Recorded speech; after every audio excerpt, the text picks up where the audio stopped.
हाय दोस्तों, मैं आपका दोस्त रिकी कुमार, इस छोटे से चैनल का होस्ट आज आपके सामने एक वीडियो लेकर हाजिर हो गया हूँ। आज की ये वीडियो दोस्तों शुरू करने से पहले मैं आप लोग को बता दूँ कि आप लोग चैनल को सब्सक्राइब तो ज़रूर करें, साथ ही बेल आइकन भी दबाएं ताकि हर वीडियो की इन्फॉर्मेशन आप तक पहुँचे। तो आज का हमारा जो ये वीडियो का टॉपिक है ये कमेंट्स को लेकर के है। हमारे व्यूअर्स जो हैं पुराने, जिनके मैं कमेंट्स अक्सर दिखाता हूँ, जिम कैरी जी, उनके कुछ और कमेंट्स थे जिन पर अभी वीडियो बनाने का मैंने उनको कहा भी था। उसमें हमारी काफ़ी लंबी चौड़ी बातचीत हुई थी। उनके मन में कुछ सवाल थे, कुछ प्रश्न थे, और वो ऐसे सवाल थे दोस्तों जो हर आम आदमी के मन में चलते हैं। मेरे भी चलते हैं जब मैं फ़िल्म देखता हूँ, या आपके भी चलते होंगे। ऐसे बहुत सारे लोगों को मैंने कहते सुना है। तो बिल्कुल वो चीज़ ना मुझे उस कमेंट को देखकर वही लगी कि ये बिल्कुल हमारे जैसे ख़यालात के हैं, इसलिए मैं इस पर एक चर्चा करना इसमें चाहता हूँ। तो ये वीडियो जो है हो सकता है कि थोड़ी लंबी चली जाए एक्सप्लेन करने में, क्योंकि सवाल ही कुछ ऐसा था। सवाल भी उनका अच्छा लंबा चौड़ा कमेंट था। मैं आपको शॉर्ट संक्षेप में दिखाता हूँ, तो ये कमेंट आप पॉज करके भी पढ़ सकते हैं, मज़ेदार था।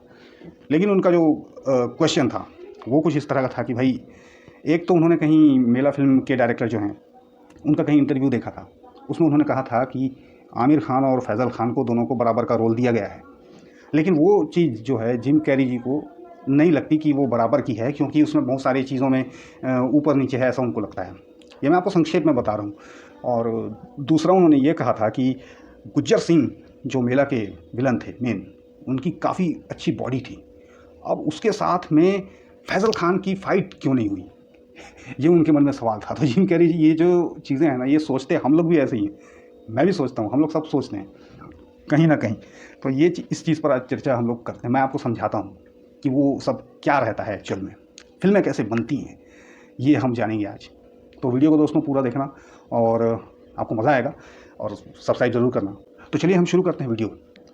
होता ये है, जब फिल्में बनती हैं तो आप और हम जो देखते हैं वो एक्चुअल में हम किसी की पहले से बनी हुई चीज़ को देख रहे हैं।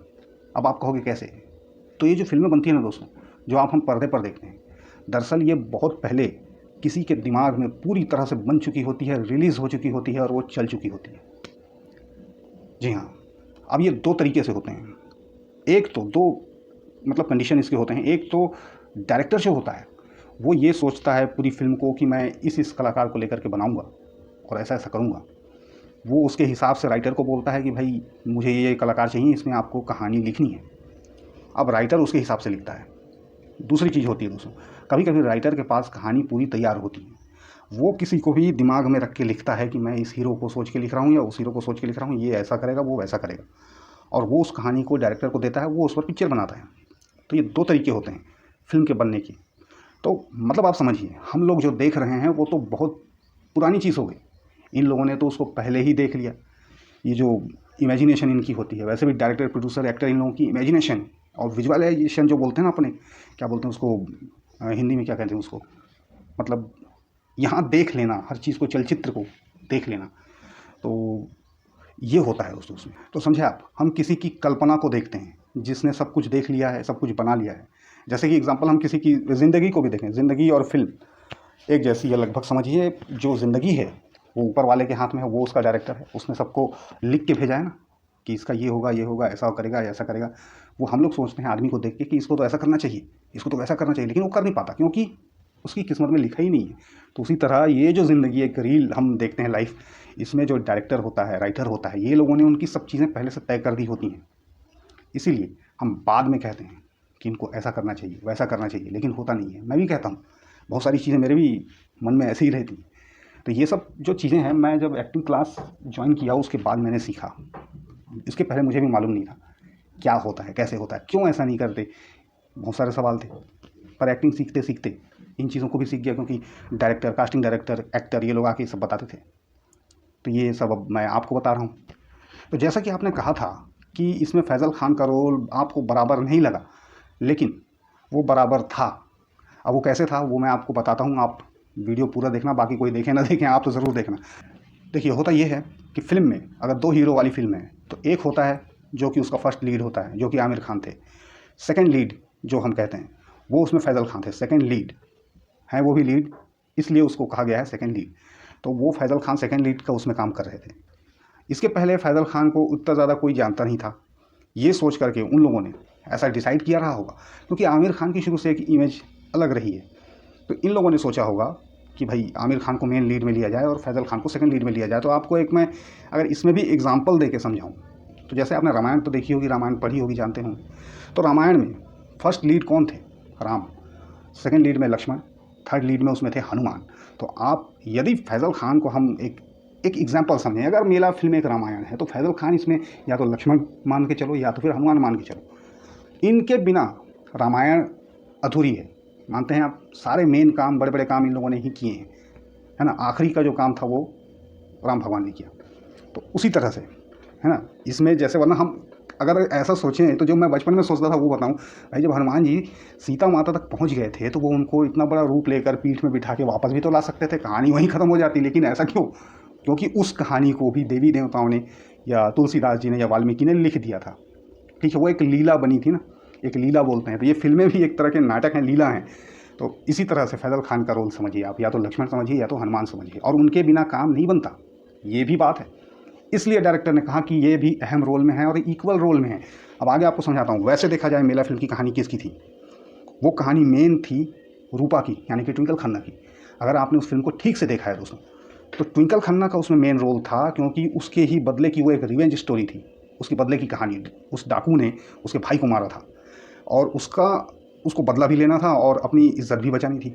अब इसमें ये दोनों, आमिर खान, फैज़ल खान, यानी कि किशन और अपने शंकर, ये लोग बाद में ऐड हुए उसमें, उसकी मदद के लिए। जैसे कि आप रामायण में देखे होंगे, है ना। इसीलिए एग्जाम्पल उसका लिया है मैंने कि हनुमान जी लोग बाद में शामिल होते हैं, या इस तरह की चीज़ें जो भी उसमें मिलती हैं, मतलब सपोर्टिंग करने वाले जो होते हैं वो। तो ये फिल्म थी, इसमें ये दोनों हीरो बाद में मिले।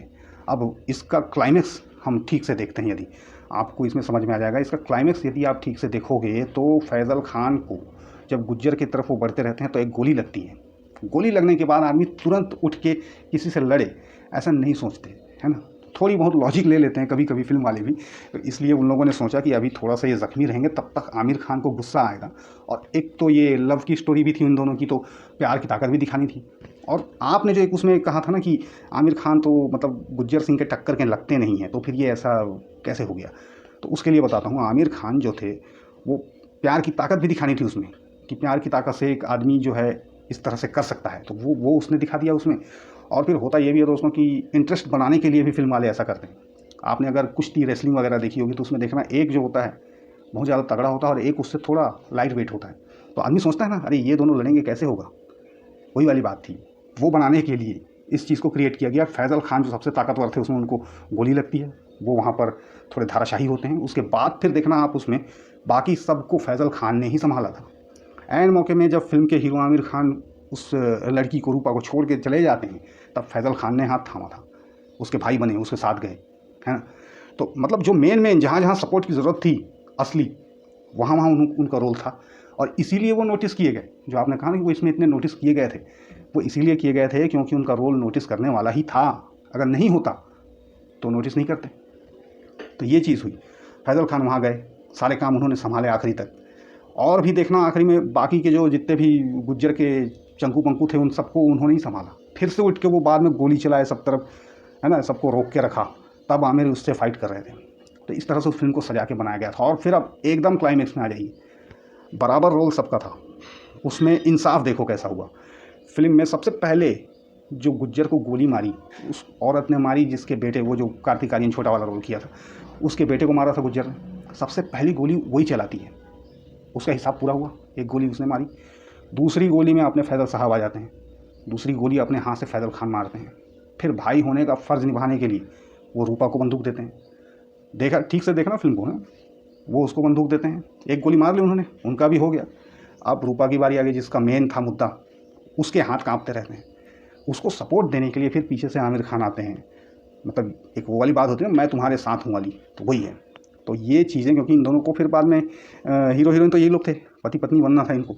तो फिर ये लोग एक दूसरे का हाथ पकड़ के फिर उसको गोली मारते हैं, और फिर इस तरह से गुज्जर का खेल खल्लास होता है। तो अब आप देख लीजिए, हर एक को बराबर का मौका मिल गया, हर एक का इंसाफ हो गया, कहानी जैसी चलनी थी अगर आप ठीक से देखेंगे तो। इसीलिए उसको कहा गया है कि ये सबको इक्वली उसमें मौका मिला गया है। उसीलिए फैज़ल खान उसमें नोटिस किए गए थे। उनका रोल बहुत दमदार और पावरफुल था, उसके बिना वो फिल्म बन ही नहीं सकती थी। अभी आप इमेजिन ही नहीं कर सकते उस फिल्म को। तो ये हो गया आपका पूरा, इसमें जो मैंने आपको डिस्कशन समझाया। उम्मीद करता हूँ आपको थोड़ा समझ में आ गया होगा कि फैज़ल खान का रोल उसमें कम नहीं था। कम होता तो नोटिस ही नहीं होते। जैसे कुछ फिल्मों में हम देखते हैं कई कई हीरो के, हम बोलते हैं बिल्कुल अरे यार वो तो नोटिस ही नहीं हुआ, उसको कुछ करने को ही नहीं मिला। तो वो होता है रोल को वेस्ट करना। इसमें इनका सही उपयोग किया गया था। भाई बन के वो चले गए थे, वो उसकी भाई की जगह खाली थी, उसके भाई बन गए, उसके लिए लड़ाई किया, उसके लिए सब कुछ किया। आखिरी में फिर इस तरह से इंसाफ हुआ। फिल्म वैसे बोलेंगे तो बहुत अच्छी थी। ये लोग हालांकि कहते हैं कि मेला उस समय फ्लॉप हुई थी, लेकिन कुछ फिल्में दोस्तों होती ऐसी हैं। अंदाज़ अपना अपना को भी मैंने सुना है कि जब रिलीज़ हुई थी तब उसको लोग फ्लॉप बोलते थे, लेकिन आज उसको सबसे अच्छी कॉमेडी और सुपरहिट माना जाता है। तो ये मेला भी उसी तरह की फिल्मों में शुमार है। अब ये फिल्म आपके टाइम के लिए सुपरहिट है, और इसके जो दर्शक हैं, इसके जो ऑडियंस हैं, आप ही लोग देख लो, आप लोग को सबके नाम याद हैं, सब चीज़ें याद हैं, एक एक पॉइंट आप लोग देखते हैं। बस ये है, क्योंकि हम लोग सब आम आदमी हैं तो इसलिए थोड़ी सी ऐसी बातों से चूक जाते हैं कि कहानी ऐसी क्यों बनी। वही चीज़ हुई। तो ये चीज़ आपको समझ में आई। मैंने पूरी कोशिश की अपनी तरफ समझाने। वैसे मुझे अच्छे से समझाना आता नहीं है, लेकिन फिर भी मैंने कोशिश की कि आप समझ सकें इस चीज़ को। और फिर सबसे बड़ी बात वो भी होती है कि डायरेक्टर प्रोड्यूसर ये लोग अपने दिमाग में फ़िल्म पहले ही बना लेते हैं। इन्होंने इस फिल्म को लिख दिया था, देख लिया था अपने दिमाग में पहले ही। हम और आप तो बहुत बात की चीज़ देखते हैं, तो उन्होंने ऐसा रोल डिसाइड किया सबका, इसलिए इस तरह से ये आपके सामने आ गई। अब इसे हम आप सुधार सकते नहीं थे, इसलिए हम लोग सोच सकते हैं कि इसमें ऐसा होना था, वैसा होना था, जबकि होने को सब हो चुका है। तो आशा करते हैं आपको पूरा समझ में आया तो हो, आया होगा तो बताना ज़रूर। चलिए चलते हैं, आज की वीडियो काफ़ी लंबी हो गई।